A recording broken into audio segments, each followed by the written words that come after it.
최근에 이혼 숙녀 캠프 11기 절약 부부가 방송이 됐거든요. 네네. 혹시 보셨어요? 네, 봤어요. 네. 네. 어떻게 보셨어요? 저는 진짜 너무 스트레스 받았고, 나 보면서 소리 질렀어요, 진짜로. 그게 남편 쪽 영상 나왔을 때 남편이 막 응. 흥분하고 응. 아내를 때렸다 막 이래가지고 빌런이다 이렇게 생각했는데 응. 그 다음 이제 여자 쪽 영상이 나오니까 상황이 바뀌었어요. 이게 무슨 관계야? 이해도 안 되고 누구를 욕해야 될지 모르겠고 서장훈 씨가 진짜 정확하게 판단을 했어요. 중간중간에 멘트를 하시는 게 정확하게 본질을 꿰뚫고 있었어요. 그리고 그 부부에 대해서 정확하게 판단하는 사람이 또 하나 더 있어요.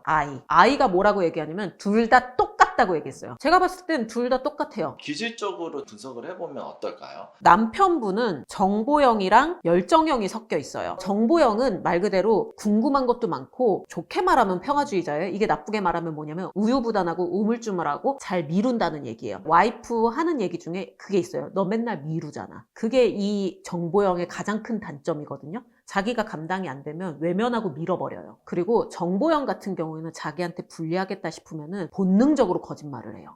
그렇기 때문에 이 남편이 자기가 빚이 있다라는 걸 거짓말을 했고 그 거짓말을 덮기 위해서 또 다른 거짓말을 하는 거예요. 근데 열정형이 섞여 있단 말이에요. 이름에서도 느끼겠지만 굉장히 불같아요. 좋은 쪽으로 보자면 자기가 선택한 거에 대한 책임을 끝까지 져요. 그렇기 때문에 이 결혼을 유지하고 싶은 거예요. 왜냐면 내가 선택한 결혼이니까. 그리고 열정형 같은 경우에는 본능적인 촉이 발달하거든요. 결혼할 때 이 본능적인 촉이 얘기한 거야. 너 지금 빚 있는 거 이 여자한테 들키면 이 여자는 너랑 결혼 안 할 거야. 그랬기 때문에 거짓말을 한 거예요. 이게 본능적으로 거짓말을 한 거거든요. 잘한 건 아니에요. 그리고 열정형이라는 그 말에서 알겠지만 굉장히 다혈질적이에요. 굉장히 욱하고 소리를 지른다든지 아니면 폭력을 쓴다든지 할 수 있는 기질이에요. 그렇기 때문에 남편분 보면 거짓말을 했고 자기가 거짓말을 한 걸 알기 때문에 숙이고 들어가는 게 있어요. 그리고 어쨌거나 좋은 게 좋은 거고 평화롭게 잘 살아보자. 싸우기 싫으니까. 그래서 자기가 참는 것도 있어요. 근데 열정형이 있잖아요. 여자분도 다다다다 하니까 이 열정형이 미쳐버리는 거예요. 그러니까 자기가 말하다가 어버버 되니까 소리를 지르는 거예요.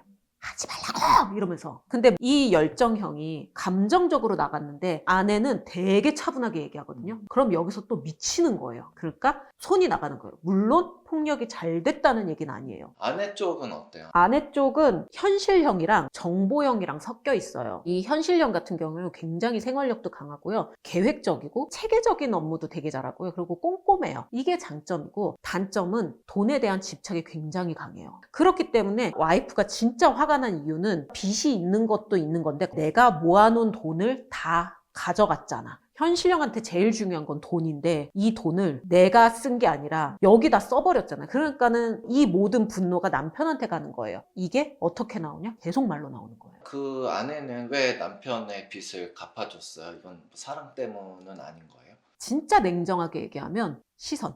나는 결혼을 했는데 알고 보니까 남편이 빚이 있었어. 그래서 이 빚을 갚아주기 위해서 내가 결혼 전부터 모았던 돈을 깨서 남편 빚을 갚아줬어. 이 얘기 들으면 어떻게 생각이 드세요? 너 참 대단하다. 어떻게 그런 결정을 했니? 이런 생각 들잖아요. 이 말을 듣고 싶은 거예요. 좀 이해가 안 되는 거는 남편 쪽은 그 자기가 빚을 숨긴 것 때문인지 어쩐지는 모르겠지만 아내가 하는 말을 복종하듯이 따른단 말이에요. 뭐 증정식 하면 싹싹 다 긁어먹고 양파 껍질 익어봐야 그럼 그것도 주워 먹고 이거 사 저거 사 그럼 다 사오고 뭐 시키는 대로 무슨 로봇도 아니고 그렇게 한단 말이에요. 그건 왜 사람이 그렇게 되는 거예요? 그렇게 되는 게 아니고 그 정도는 그 남편이 해줄 수 있는 범위 낸 거예요.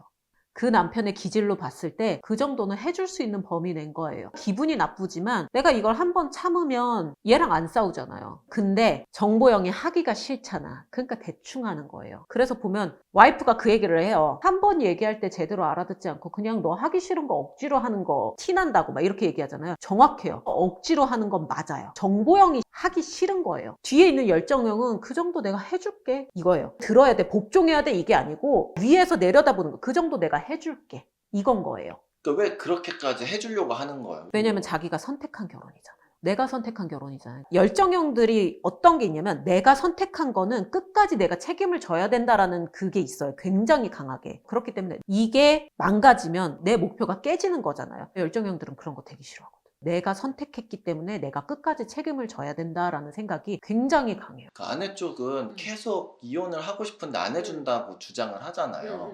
그게 진심일까요? 진심은 맞을 거예요. 아내는 네가 내 재산과 잘 살 수 있는 기회를 네가 다 가져갔어. 이렇게 생각할 거예요. 근데 진짜 이혼을 하게 된다 그러면 오히려 남편 없이 살 수 없는 건 와이프예요. 그건 왜 그런 거예요? 이미 이 사람은 여기에 너무 길들여져 있어요. 그리고 이 이혼 숙녀 캠프를 안 나왔으면 다른 사람이랑 재혼을 할 수도 있을 거예요. 근데 이미 여기서 전국적으로 얼굴 다 팔렸잖아요. 어느 남자가 그리고 어느 집안이 이 사람을 며느리로 데려가겠어요. 그것도 사실 이해는 안 됐거든요. 그 아내는 자기 객관화가 안 된 걸까요? 아무리 남편이 신청했다 하더라도 자기가 거부하면 안 나올 수도 있었을 텐데 본인은 그래도 썩 괜찮은 사람이라고 생각을 했을 거예요. 다 이유가 있다라고 생각을 했을 거예요. 자기가 조금 과하게 행동하는 게 있어도 앞에 서사가 있잖아요. 그러니까 계속 그 얘기 하잖아요. 제가 당한 것도 있고 남편이 거짓말한 것도 있고 남편이 나 때린 것도 있고 막 계속 얘기하잖아요. 근데 서장훈 씨가 딱딱 자르잖아요. 그건 그거고 복수심으로 할 수 있는 정도의 선을 넘었어요. 이미 와이프는. 이걸 남편이 신청을 했잖아요. 그냥 노골적으로 얘기를 할게요. 남편의 수에 걸려든 거예요.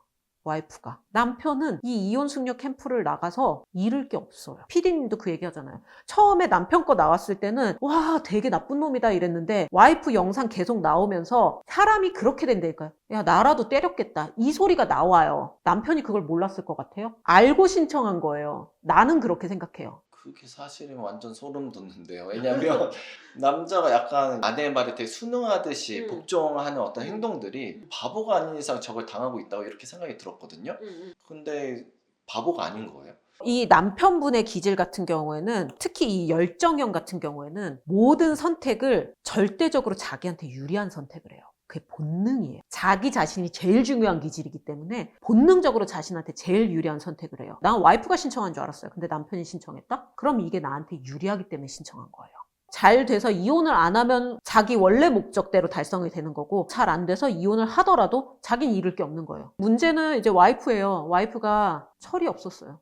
그냥 뭐 아내를 철이 없다, 과거의 서사를 끌어다가 그래서 그랬다라고 한들 그리고 또 한쪽에서 내가 그 정도는 해줄게라는 어떤 애티튜드를 가지더라도 진짜 염전노예 뭐 이런 인간의 존엄이 완전히 묵살되는 걸 제가 봤다고 생각이 들었거든요.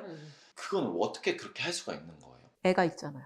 자기 자식이 아닌데 그 애한테 애착관계가 있어요. 그리고 애도 아빠한테 애착관계가 있어요. 이 가정을 지켜야지 이 애도 지킬 수가 있는 거예요. 만약에 이혼을 하게 되면 이 아이는 내 자식도 아니기 때문에 엄마랑 간단 말이에요. 남편이 그 얘기를 해요. 자기가 어렸을 때 아버님이 돌아가셨기 때문에 자식한테 좋은 아빠가 돼주고 싶었다라는 그게 있거든요. 자기 자신과의 약속을 지키고 싶은 거예요. 그럼 아내는 얘가 뻔히 그렇게 해줄 걸 알고 이용하는 거예요? 아니면 그냥 성격이 그렇게 못돼 먹은 거예요? 이렇게 할 줄 알고 이용하는 거예요. 근데 본인이 머리를 쓴다고 생각을 하는데 그 수가 남편한테 다 읽히고 있다는 거예요. 여자 쪽은 이렇게 너를 괴롭히면 나랑 이혼해주겠지라고 했지만 너가 아무리 나한테 이렇게 저렇게 시켜도 나는 아무렇지 않아. 약간 이런 상태라는 거예요? 남편이 이혼을 하려는 거는 내가 이혼을 원할 때 이혼을 하겠다는 거예요. 네가 원해서가 아니야. 그러니까 남편도 와이프를 위한 거는 아니에요. 그 선택을 내가 해야 되는 거예요. 열정형은 그거거든요. 무조건 기준이 나예요. 내가 선택을 해야 되지 다른 사람 선택에 의해서 내가 끌려가는 형태면 안 된단 말이에요.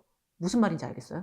그게 굉장히 강해요. 남편한테 굉장히 강하게 보여요. 나는 지금 이혼 생각이 없어. 근데 네가 자꾸 이혼하자고 얘기해? 그것 때문에 이렇게 괴롭혀? 알았어. 이 정도는 내가 해줄 수 있어. 근데 남편이 이혼 생각이 없다가 이제 이혼 생각이 생겼어요. 그리고 영상을 보면서 남편이 표정이 바뀌어요. 영상을 보면서 남편은 와이프를 파악을 다 했어요. 그리고 자기가 어느 정도 위치 있는 거를 본능적으로 다 알았어요. 다 아는 눈빛이더라고요. 이혼을 하면 저 여자는 혼자 살지도 못하고 그리고 누구랑 재혼도 못해. 남편이 알았어. 근데 와이프는 아직도 자기가 이 관계에서 우위에 있다고 생각을 해요. 사실 우위에 있는 거는 와이프가 아니었거든. 그럼 누가 불쌍한 거예요? 애가 제일 불쌍해, 애가. 나는 애가 짠해 죽겠어. 문제는 이 집 애가 정서형이에요. 정서형은 애착관계가 되게 중요하거든요. 보통은 아이들은 애착관계가 엄마랑 있단 말이에요. 엄마랑은 어쨌거나 핏줄로 이어져 있잖아요. 근데 이 엄마랑 애착관계가 없어. 애착관계가 지금 오히려 피 한 방울 안 섞인 아빠랑 있단 말이에요. 애가 얘기하는 거에서 다 나와요. 엄마는 나를 잘 돌보지 않는다? 아빠는 나를 잘 돌본다? 그리고 엄마가 그렇게 얘기하잖아요. 애가 아빠가 있었으면 좋겠다라고 얘기를 한다고. 그게 이 사람이 아닌 아빠가 있었으면 좋겠다가 아니에요. 저 사람이 내 옆에 계속 아빠로 있었으면 좋겠다는 거예요. 근데 엄마 지금 못 알아듣고 있는 거예요. 그리고 애가 이제 인터뷰 하는데 엄마가 약간 그런 표정이던데 네가 어떻게 그런 말을 할 수 있어? 이런 표정이더라고요. 약간 배신감? 난 애가 제일 불쌍해. 결국은 남편도 자기가 제일 먼저거든요. 기질성으로 그래. 자기밖에 몰라요. 그리고 와이프도 자기밖에 몰라. 둘은 이혼해야 되는데 또 애를 생각하면 그러니까 유일하게 거기서 이혼하지 말라고 얘기하는 건 애밖에 없잖아요. 애도 지금 자기 살려고 얘기하는 거예요. 만약에 진짜 둘 사이에서 나온 아이면 얘는 숨도 안 쉬고 아빠 따라간다 그래요. 근데 아는 거예요, 애가. 자기는 엄마랑 같이 살다가 이 아빠랑 살았기 때문에 둘이 헤어지면 자기는 엄마랑 다시 가야 되는 거예요. 근데 엄마는 자기한테 애정이 없거든. 남편이 아내보다 우위에 있다고 했잖아요. 그럼 아내는 이제부터 자기 처신은 어떻게 해야 돼요? 제발 말 좀 안 했으면 좋겠어요. 아내가 하는 그 단어나 워딩들이 남편을 계속 긁어요. 서장훈 씨가 그 얘기를 해요. 진태현 씨가 남편이면 이렇게 행동했겠냐고 했는데 그 얘기를 해요. 자기는 존경할 만한 사람한테는 그렇게 안 한다고. 이게 열정형한테는 완전히 자존심을 후벼 파는 말이거든요. 왜냐면 내 존재 자체를 완전 깔아뭉갠 거잖아요. 와이프가 만약에 이 남편이랑 잘 지내고 싶다 그럼 입부터 다물어야 돼요. 근데 이게 왜 이런 관계가 됐죠? 보통의 사람은 자기 행복을 추구하기 마련인데 우리가 그 영상에서 누누이 얘기해왔던 뒷기질 쓴다 그러잖아요. 전형적으로 뒷기질 쓰는 거예요. 그 기질을 진짜 나쁘게 쓰면은 그 와이프 같은 모습이 나와요. 하나를 주면 둘 셋을 더 내놓으라 그러고 양보할 줄 모르고 그리고 자기 이익만 차리고 자기가 이용하려고만 하고 그렇게 나와요. 그래도 여전히 이해는 안 돼요. 그런다고 사람이 그렇게까지 될 수 있다고? 왜냐하면 자기는 명분이 있다고 생각하니까. 그 사람한테 목숨보다 더 소중한 게 돈이었단 말이에요. 근데 그거를 이 사람한테 다 준 거잖아요. 본인이 원해서 준 것도 아니에요. 뭐 말은 그래도 남편인데 뭐 이렇게 얘기를 해요. 근데 그 밑에 진짜 밑으로 내려가면 결국은 남들 시선인 거예요. 차라리 그냥 혼자 어떻게든 해보게 냅두지. 선생님은 어떻게 이 부부가 했으면 좋겠어요? 이혼했으면 좋겠어요, 나는. 이제 마지막으로 가면 남편이 이혼을 하겠다는 결심이 점점 커질 거예요. 그리고 와이프는 그냥 살까라는 생각을 할 거예요. 아직 지금 사태 파악 안 되고 있거든요, 와이프는. 아직도 내가 너를 휘두를 수 있다라고 생각을 해요. 그게 되게 편협한 사고거든요. 그래, 이 정도는 해줄게 하고서 넘어갔던 것들을 그 VCR로 보잖아요. 보니까, 객관적으로 보니까 남편도 야, 그땐 내가 몰랐는데 너 나 저렇게 개무시하고 있었어? 이렇게 되는 거지. 똥멍청인 줄 알았더니 그래서 남편분은 표정 변하는 거나 보면 알았구나, 알아버렸구나 이 생각 들더라고요. 근데 뭐 제가 봤을 땐 둘이 똑같아요. 한치의 양보도 없었고 와이프가 되게 답답해하는 면이 뭔지는 알아요. 남편분의 기질이 하기 싫은 거 할 때는 진짜 되게 성의 없이 하거든요. 두세 번씩 말하게 해요. 근데 지금 능력이 있든 없든 이 집안의 가장이잖아요. 그러면 가장으로서의 대접을 해줘야 되거든요. 근데 그거를 와이프가 내 심정, 내 감정, 내 복수심, 그리고 이 와이프의 기질 중에 제일 안 좋은 게 사람을 급을 나눠요. 그리고 자기보다 밑이라고 생각하면 한없이 무시한단 말이에요. 나는 그런 생각을 해요. 종놈이랑 결혼한 여자는 아무리 잘난 여자가 와도 종년이라 그러거든요. 내가 남편을 머슴 취급을 하면 나도 그냥 머슴인 거예요. 근데 그거를 이 와이프가 몰랐어. 이 사람은 머슴 취급하면서 나는 여왕 대접을 받는 줄 아는 거예요. 앞으로 이 부부는 어떻게 될까요? 이혼을 해야 될 것 같아요. 근데 이혼 후에 불행해지는 게 누구냐라고 묻는다 그러면 저는 와이프라고 단언할 수 있어요.